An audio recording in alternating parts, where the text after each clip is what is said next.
Quand un homme formule une prière de la catégorie A, il peut être exaucé de différentes manières.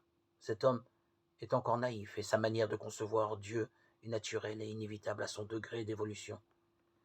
Il attend de lui les biens matériels qui lui sont nécessaires, le suppose au courant de ses moindres besoins journaliers, lui demande le pain quotidien, aussi naturellement qu'un enfant s'adresse à son père et à sa mère.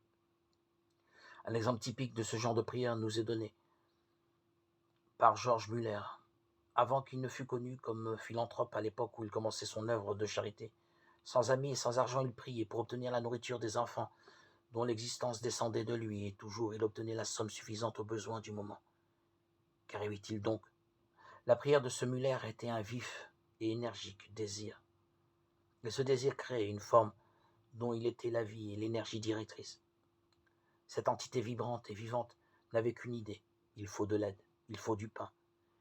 Et parcourant le monde subtil, elle cherchait.